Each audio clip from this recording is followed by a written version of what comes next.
खतियान है, सुनिएगा, जिनका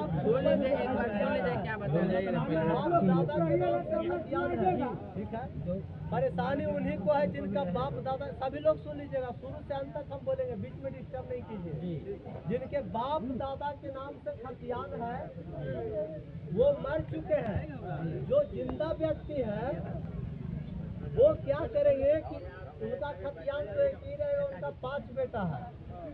उनका 5 बेटा है, उनके दादाजी थे, उनका 5 बेटा है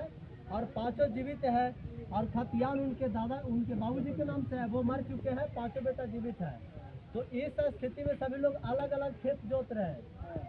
तो सभी लोग अलग अलग खेत जोत रहे हैं, तो उसके लिए क्या होगा कि वो अपना हिस्से का जो जमीन जोत रहे हैं उसका बांट मतलब बंटवारा चार्ट, चाहे अपने या सरपंच के थ्रू किसी तरीके से आप लोग सहमति मिल करके 5 भाई और जमा हमें कर दीजिएगा। खतियान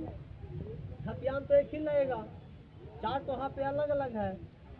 तो उसके साथ साथ वंशावली, स्वघोषणा का पत्र, प्रपत्र 2 साथ में लगा करके, वंशावली लगा करके, और सरपंच साहब से वंशावली बना करके उनका मुहर सिग्नेचर होना चाहिए, वो साथ में लगा करके आप मेरे पास लाइएगा। तो सभी को जो है 5 का जो है जैसे जैसे जोत रहे वैसे वैसे हो जाएगा। दूसरी बात क्या रहा कि जो अभी रजिस्ट्री करवाए हैं, यानी 2015 में, 2014 में, 2020 में, 2023 में, अभी रिसेंट में 2 दिन में हुआ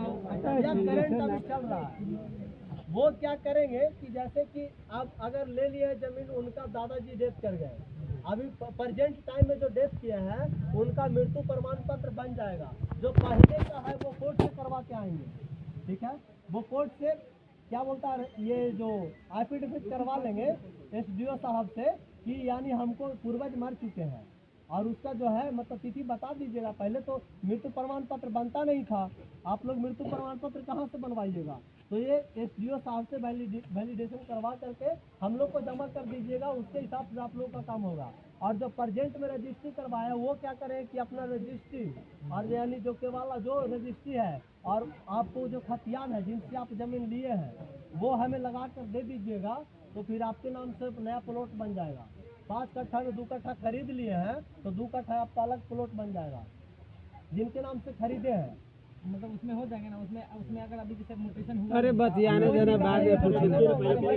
इनको क्लियर होने देना, रुके में तब सवाल होगा। बेचने वाला को कोई आपत्ति नहीं है, हम बेच दिए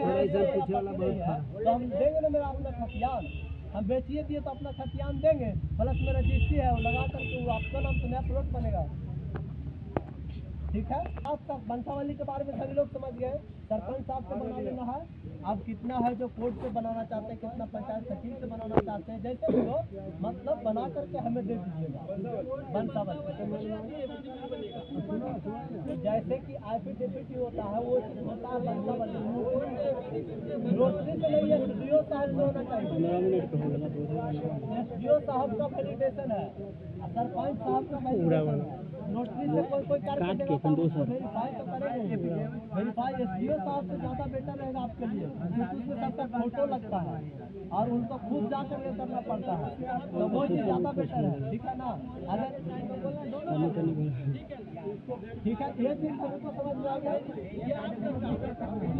आप लोग का यहाँ पे नक्शा नया बन रहा है, सब डिजिटलाइज हो रहा है, टोटल जमीन जो है नेट पे चढ़ेगा और दुनिया की कोई भी कोना में से आप उस चीज़ को देख सकते हैं कि हमारा जमीन कहाँ पे है। पहले क्या होता था, अभी क्या होगा, पहले होता था कि 5 कट्ठा का एक प्लॉट है, जब रिविजनल सर्वे हुआ तब 5 कट्ठा का एक प्लॉट उसको 2 कट्ठा बेच दिए, तो जो नक्शा रहता था 5 कट्ठा रहता था, लेकिन 2 कट्ठा यारी बांध देते थे। अभी क्या होगा कि सब डिजिटलाइज हो गया, तो 5 कट्ठा में 2 कट्ठा अगर बेच दिए तो सीधे 2 कट्ठा अलग वहीं से डिवाइड हो गया, वहीं पे आपका नक्शा अलग हो गया 2 कट्ठा का। तो अब